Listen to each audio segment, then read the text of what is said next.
laugh when I say that.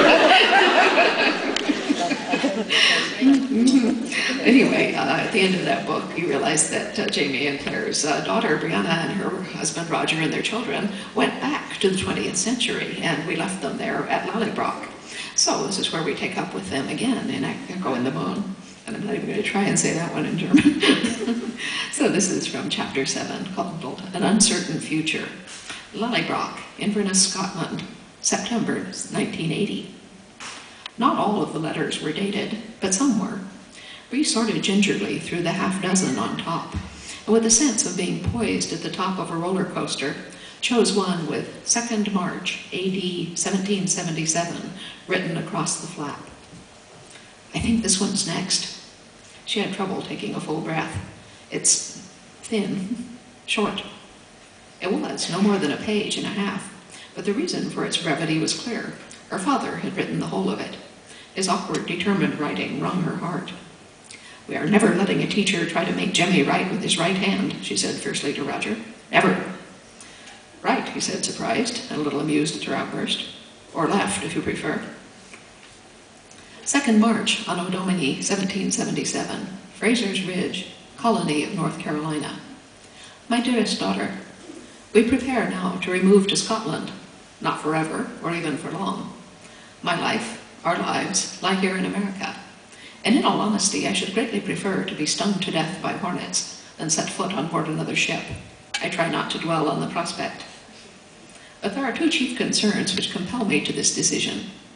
Had I not the gift of knowledge that you and your mother and Roger Mack have brought me, I would likely think, as the great majority of people in the colony do think, that the Continental Congress will not last 6 months, and Washington's army less than that. I have spoken myself with a man from Cross Creek who was discharged, honorably, from the Continental Army on account of a festering wound in the arm. Your mother has, of course, dealt with this. He screamed a great deal, and I was pressed into service to sit upon him, who tells me that Washington has no more than a few thousand regular soldiers, all very poor in equipment, clothes, and arms, and all owed money, which they are unlikely to receive. Most of his men are militia, enlisted on short contracts of 2 or 3 months, and already melting away, needing to return home for the planting. But I do know. At the same time, I cannot be sure how the things that I know will come about.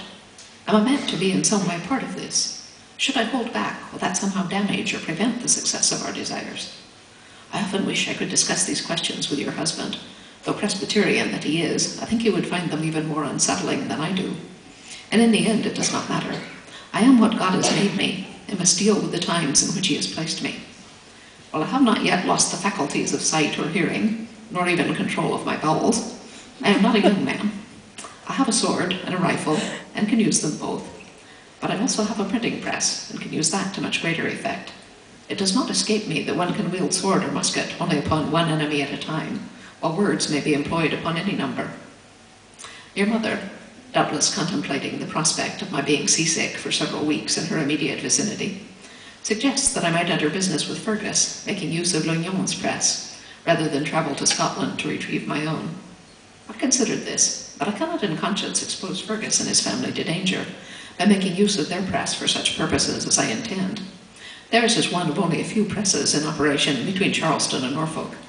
Even were I to do my printing with the utmost secrecy, suspicion would focus upon them in short order. New Bern is a hotbed of loyalist sentiment, and the origins of my pamphleteering would become known almost immediately. Beyond consideration for Fergus and his family, I think there may be some benefit in visiting Edinburgh in order to retrieve my own press. I had a varied acquaintance there. Some may have escaped prison or the noose. The second and most important consideration that compels me to Scotland, though, is your cousin Ian. Years ago, I swore to his mother, upon the memory of our own mother, that I would bring him home to her, and this I mean to do, though the man I bring back to Lallybroch is not the lad who left there.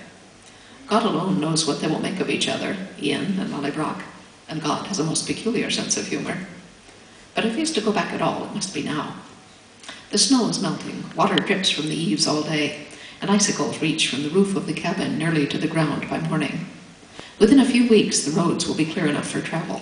It seems strange to ask that you pray for the safety of a voyage, which will have been long completed by the time you learn of it, for good or ill. But I ask it, nonetheless. Tell Roger Mack that I think God takes no account of time, and kiss the children for me. Your most affectionate father, J.F.